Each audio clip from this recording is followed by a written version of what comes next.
Alors bonjour, aujourd'hui on va expliquer le paramètre h des fonctions réelles. Nous, dans nos notes, on est à la page 8. Alors, en quatrième secondaire, ce paramètre indiquait l'abscisse du sommet d'une fonction quadratique. C'était effectivement hk. Pourtant, dans la règle d'une fonction quadratique, l'écriture était f de x égale a fois le carré de x moins h plus k. Mais pourquoi on écrit x moins h? D'où vient cette drôle d'écriture? C'est ce que nous allons tenter de démystifier aujourd'hui. Alors, pour expliquer ce choix d'écriture, utilisons deux tables de valeurs. La première illustrera la fonction quadratique de base. Ça, c'est bien important de se rappeler qu'on va travailler avec la fonction de base. Tandis que la seconde est une fonction transformée. Alors, je suis ici. Ma fonction de base, c'est pas compliqué dans le fond. C'est à chaque valeur de mon domaine, j'associe son carré. Alors, c'est la fonction qu'on connaît bien. Alors, moins 3 au carré, ça fait 9. Le carré de moins 2, c'est 4. Le carré de moins 1, c'est 1. Le carré de 0, c'est 0, et ainsi de suite. 1, 4, 9, 16 et 25. Ça, c'est la liste qu'on connaît par cœur. Alors, dans le plan cartésien, je vais aller placer ces points-là parce qu'on va utiliser le graphique de la fonction de base pour construire le graphique de la nouvelle fonction. Alors, on place nos points.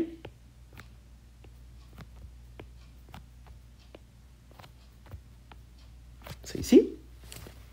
Et on peut les relier, même si le trait n'est pas parfait, c'est pas bien grave.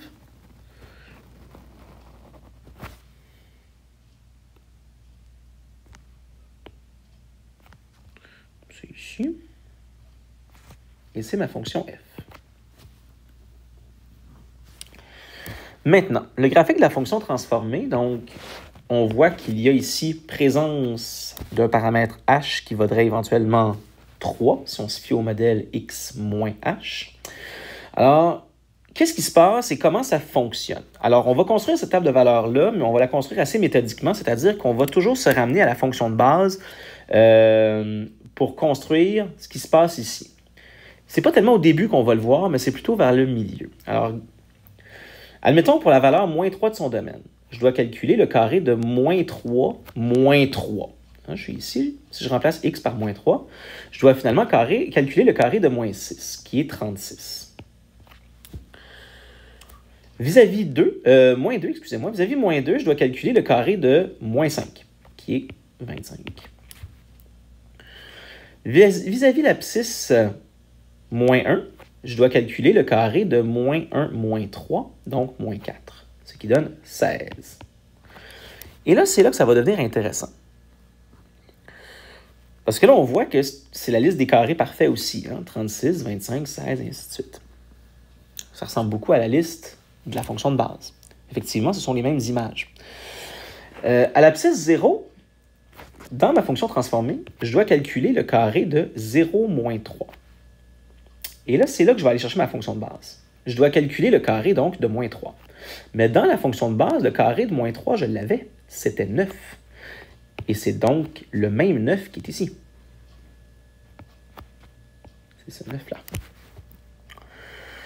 À l'abscisse 1, donc je suis maintenant ici. À l'abscisse 1, je dois aller calculer le carré de 1 moins 3, donc le carré de moins 2. Et dans la fonction de base, le carré de moins 2, je l'avais, c'était 4.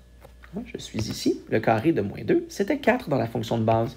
Alors, c'est ce 4-là qui va maintenant ici. Je suis à l'abscisse 2 ici présentement. Je dois, dans ma fonction transformée, calculer le carré de 2 moins 3, donc le carré de moins 1. Et le carré de moins 1, dans la fonction de base, je l'avais, c'était 1. Alors, c'est lui qui va là. Alors, fondamentalement, si on regarde ce qui est en train de se passer, qu'est-ce qu'on fait? C'est qu'on est en train de construire toutes les images de ma fonction transformée, ici, à partir des images déjà connues dans la fonction de base. Parce que dans le fond, tout ce que je fais, c'est de calculer des carrés, comme dans la fonction de base.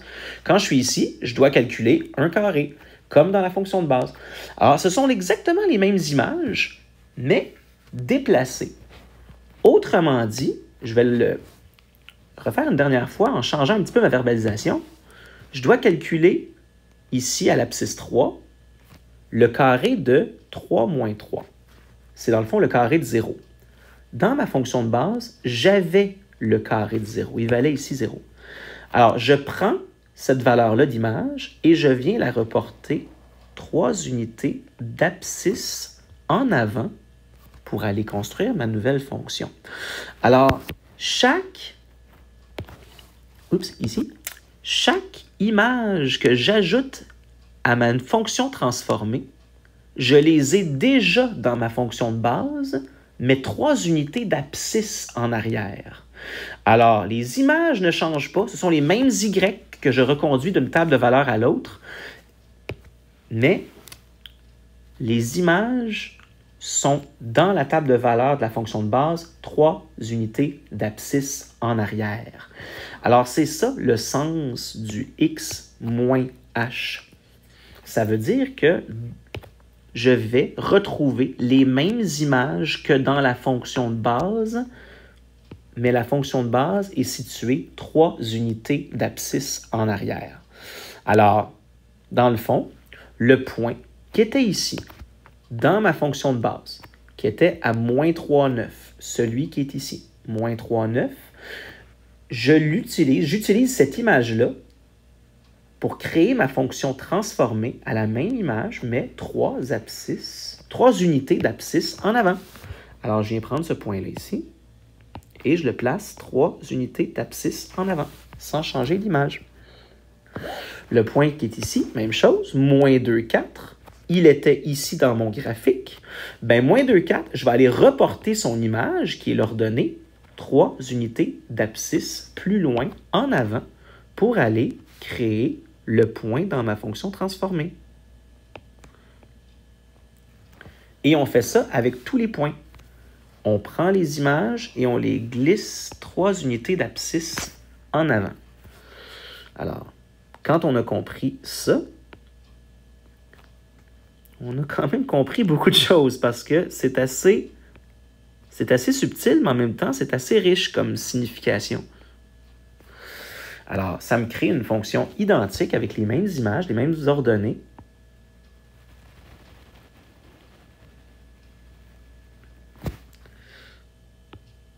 Mais cette fois-ci, 3 unités d'abscisse en avant. C'est ma fonction G.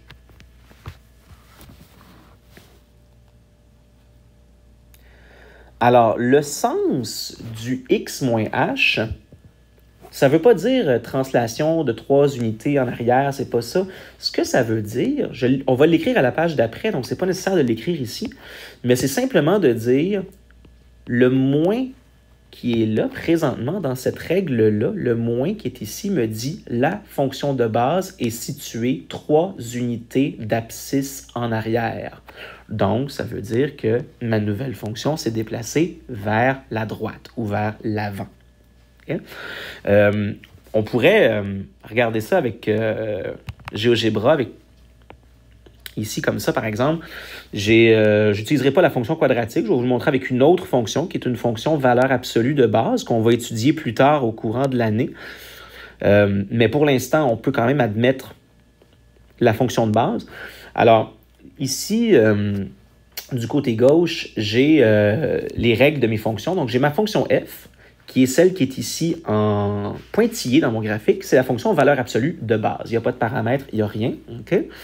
Et, bon, rapidement, si on explique son comportement, c'est assez simple. La valeur absolue de 0, c'est bien 0. La valeur absolue de 1, c'est 1. La valeur absolue de 2, c'est 2, ainsi de suite. Alors, et même chose pour les abscisses négatives. Hein, valeur absolue de moins 4, c'est plus 4. Alors, bon, là, je n'ai pas de pointeur ici dans GeoGebra, malheureusement. Mais on peut admettre que le graphique de la fonction de base, c'est celui-là. Et le graphique de la fonction G, qui est ici, alors ça, c'est le graphique de la fonction transformée, et je vois qu'il y a un paramètre h là-dedans, parce que dans le fond, c'est une addition à la variable indépendante.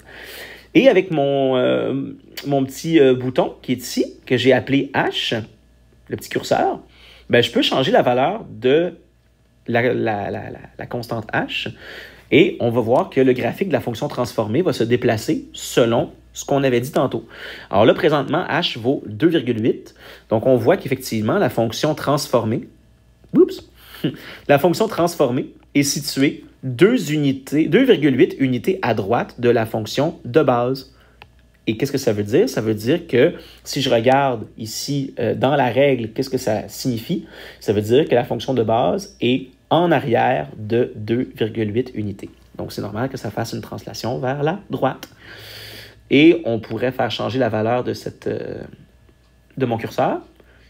Et puis, si je mets des paramètres, une valeur négative au paramètre h, par exemple, moins 3, par exemple, dans la règle, ça devient plus 3. Je vois du côté de la règle que c'est valeur absolue de x plus 3. Et encore une fois, c'est relatif à la fonction de base. Ça veut dire que ma fonction de base est située 3 unités d'abscisse en avant, d'où le plus, ce qui veut dire que la fonction transformée est derrière.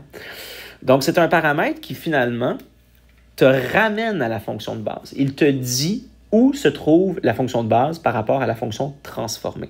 Donc, si dans la fonction transformée, tu vois un plus, ça veut dire que la fonction de base est située en avant. Donc, fonction transformée derrière. C'est un peu contre-intuitif parce que dans la règle, on voit un plus, mais là, c'est une translation à gauche. Si dans la règle, on voit un moins, c'est une translation vers la droite. C'est un peu contre-intuitif, mais oui, c'est le sens de ce paramètre-là. C'est un paramètre qui est relatif à la fonction de base. Alors, si on revient à nos notes ici, on va aller noter à la page 9 l'essentiel de ce qu'on a dit là. Alors, ce paramètre fait subir une translation horizontale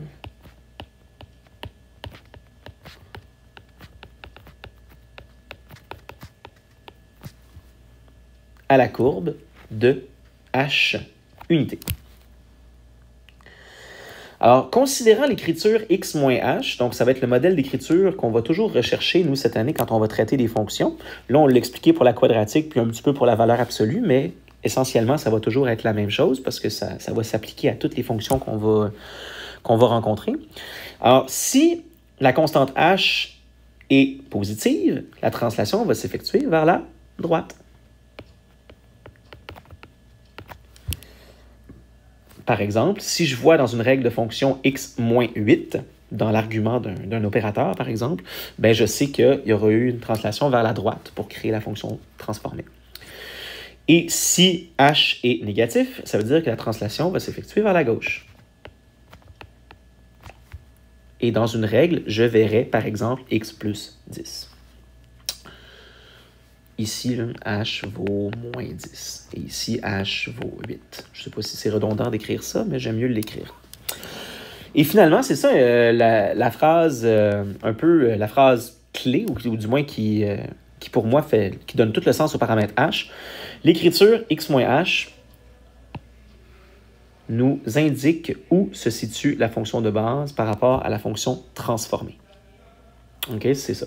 Ça nous renseigne sur la position de la fonction de base. Et finalement, si un point P, dont les coordonnées sont xp, yp, appartient à une fonction de base, le point P'